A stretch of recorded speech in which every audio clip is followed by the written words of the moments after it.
이번에는 의사결정에 관련된 얘기를 해보겠습니다. 뭐 인생을 살거나 또 비즈니스에서 가장 중요한 게 이제 의사결정인데, 죽을 때까지 하는 게 그렇죠. 의사결정이죠. 이제 의사결정 어떻게 할 것인가. 근데 뭐 의사결정 얘기할 때 보통 얘기하는 게 무슨 뭐 통찰, 뭐 직관 이런 얘기 하는데, 뭐 비즈니스는 택도 없는 소리다. 통찰과 직관은 말도 안 되고. 근데 이제 의사결정 전문가가 이제 오랫동안 한 연구에 의하면 직관이나 통찰보다 의사결정 수준을 높여주는 건 뭐냐면 일정한 프로세스에 따라서 의사결정하는 것이 좀 더 나은 의사결정을 내린다라는 게 있어요. 그래서 우리 거기에 모티브를 따와서 얘는 저희만의 5가지의 의사결정 프로세스를 만들었습니다. 근데 그 중에 첫 번째가 뭐냐면 인신론적 겸손을 갖췄는가예요. 인신론적 겸손이라는 거 하는 건 뭐냐면 한마디로 내가 정확한 의사결정을 내릴 수 없다는 것을 먼저 인지하는 게 중요한 거예요. 내가 이거 확실한다 할지라도 그 확신 속에서도 나의 의사결정은 틀릴 수 있다는 걸 인지하는 게 중요한 겁니다. 왜 그러냐면 여러분 우리가 이 정보를 어떻게 받냐면 우리가 대부분 시각으로 봤죠? 시각이 초당 한 1000만 비트 이렇게 받습니다. 이런 감각으로 100만 비트 받아요. 그래서 우리가 초당 1100만의 어떤 그런 정보를 받는데 실제로 의식에서 처리하는 건 40밖에 되지 않아요. 그게 뭐냐면 우리가 만난 여러 가지 감각 정보를 우리 나름대로 취사 선택을 한다는 거죠. 그러니까 우리는 기본적으로 우리가 들어온 정보의 감각을 객관적으로 받는 게 아니에요. 우리 갖고 있는 고정관념이나 여러 가지 분위기나 감정 상태, 여러 가지 상황 때문에 상황에 의해서 그 많은 것 중에 극소수만 우리가 받아서 그걸 또 판단해 쓰는 것입니다. 특히 우리가 어떤 생존적인 위기가 있었을 때는요. 생존과 벗어난 정보는 거의 받지 않아요.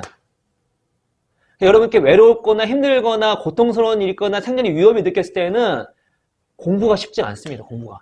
일반적 지식 이런 게 잘 안 들어와요. 효율이 많이 떨어져요. 근데 그 정보 갖다가 판단하는데 우리가 어떠한 의사결정을 제대로 할 수 있겠습니까? 쉽지가 않죠. 그래서 우리가 의사결정을 내렸을 때 내가 갖고 있는 내 구조 그리고 여러 상황을 봤을 때 내가 아무리 경험이 많고 뭐가 있다 하더라도 완벽한 의사결정을 내릴 수 없겠구나. 그리고 아주 무슨 누가 어떻게 할 수 없는 놀라운 통찰이라는 것이 이게 허상이구나 라는 걸 먼저 인지하는 게 중요합니다. 그거를 인지할 때 이제 좀 겸손하게 더 나은 의사결정을 내릴 수가 있는 것이죠. 두 번째로는 선택안은 충분한가입니다. 선택안은. 이것도 이제 연구에 의하면 선택안이 하나나 두 개 있고, 그러니까 예를 들어서 우리가 보통 선택하면 어떻게 하냐면 이것이 옳다 그러다 하나 묻고 아니면 A, B 중 이렇게 결정하는 경우가 되게 많습니다. 이게 우리가 이제 시간이 안 많아가지고 다 일일이 할 수 없지만 여러분이 의사결정 내릴 때 한번 생각해 보세요. 누가 이렇게 딱 이거 중 결정해 그러면은 그 안에서만 생각하는 거예요. 다른 대안을 생각하지 않습니다. 그런데 대안을 하나만 더 생각한다 할지라도 의사결정 실패율이 많이 떨어집니다. 그래서 우리가 의사결정을 내릴 때에는 다른 대안을 찾는 게 중요해요. 어떻게 찾을 수 있냐? 첫 번째는 기회비용이 중요합니다. 기회비용이란 건 어떤 거냐면 내가 어떤 의사선택을 했을 때 그 선택 때문에 포기한 게 있어요. 포기한 최고 가치가 무엇인지 보면 됩니다.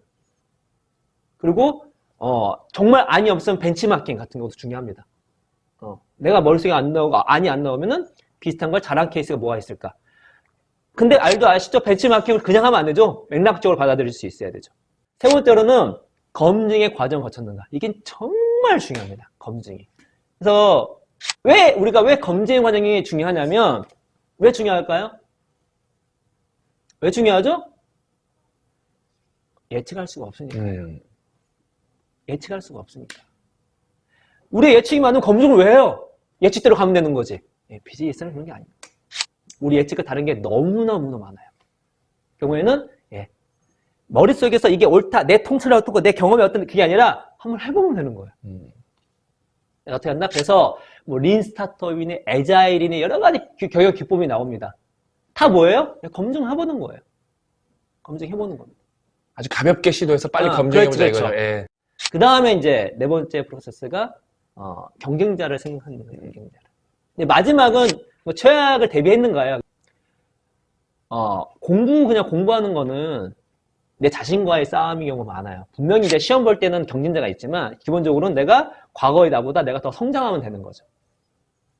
비즈니스는 그게 아니죠. 내가 아무리 성장해도 경쟁자가 나보다 잘하면 어떻게 되죠?